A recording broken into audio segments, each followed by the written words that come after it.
Hello everyone, welcome to my review of Season 4, Episode 3 of Agents of S.H.I.E.L.D. titled Uprising.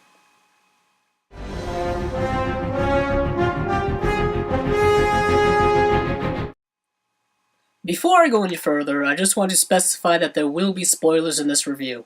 As the title of the episode suggests, there is a bit of an uprising in this episode. Initially, we are led to believe that there is a Inhumans resistance group that is doing all of these EMP attacks throughout the world. Specifically in this episode we hear about Washington DC, Miami, Los Angeles, and London. But as we come to find out in the episode, this is kind of a front for the Watchdogs. While Coulson and Mac and Fitz have to deal with that, there are other things going on. May is still suffering from her encounter with those ghost-like beings from the first episode, so it's up to Simmons and Radcliffe to save her, and it's very interesting how they do it.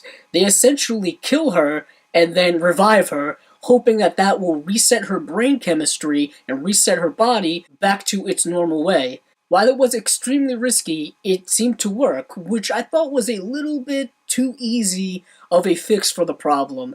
My guess is we're going to see further ramifications of this later on, because you don't just die for a significant amount of time and then get revived without any repercussions. There must be some type of brain issues that is going to affect May in the future. Perhaps her fighting skills and motor skills won't be the same way again. She seems to still have the same May attitude, but my guess is her physical attributes are not going to be there quite as well as they used to be.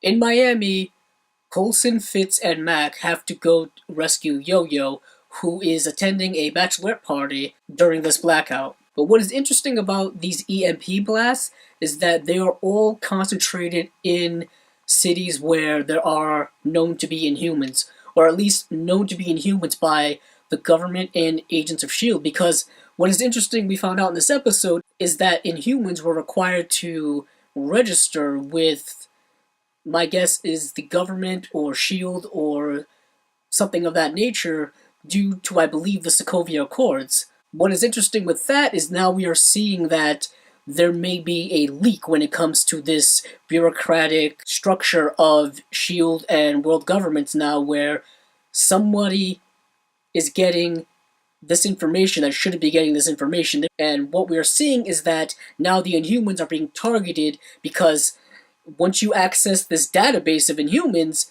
you basically have a roadmap to where they all are.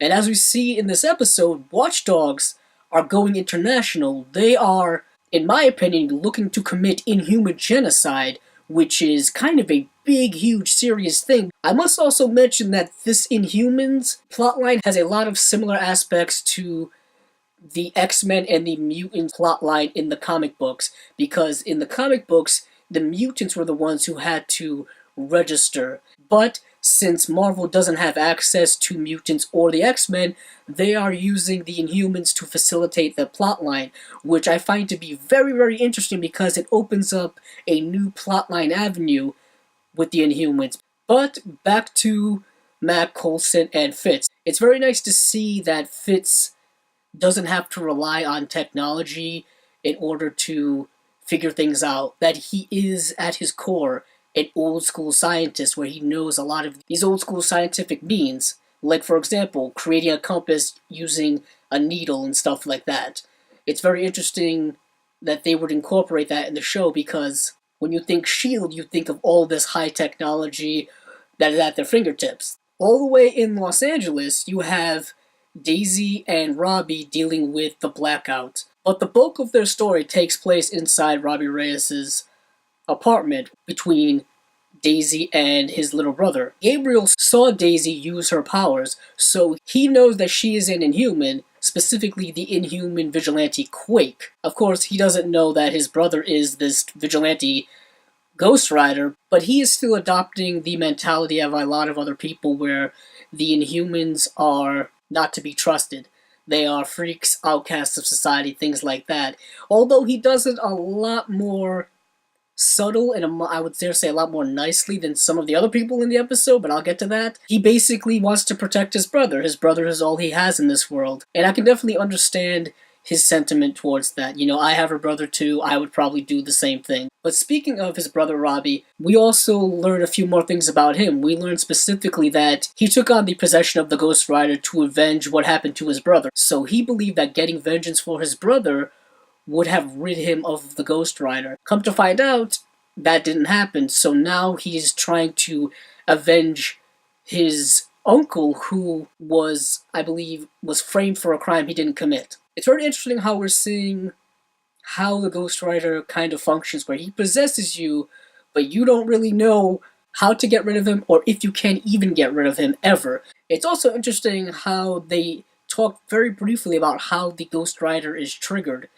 because Daisy kind of assumed that it was triggered through anger, perhaps similar to the Incredible Hulk, but it's not. Robbie says that that's not the way it works, and I'm curious, then how does it work? Do you unleash it yourself? Is it kind of like an on-off switch? I understand the need to enforce the Inhumans being kind of outcasts and freaks of society, but I thought it was done rather comically or perhaps illogical in the episode, because at the party when Yo-Yo and her friends are being held up by the Watchdogs vigilante group, she proceeds to steal all their guns so that they don't start shooting people. Her friends standing next to her starts freaking out about it. And in that moment, I'm trying to put myself there. If I'm at this party and there are people there with guns and there is someone who is my friend stealing their guns and preventing me and other people from getting shot,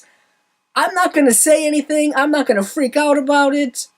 I don't know, that's just me. So I found it very interesting that even though Yo-Yo was helping them and saving them, this person decided to betray her in that moment. And even afterwards, she won't accept that Yo-Yo is an Inhuman, which is kind of sad. It kind of shows that the Inhumans are going to have to deal with a lot of personal problems, probably having to leave families and old friends who are not going to accept them for who they are, which is a nice kind of theme that they're slowly going with throughout the show.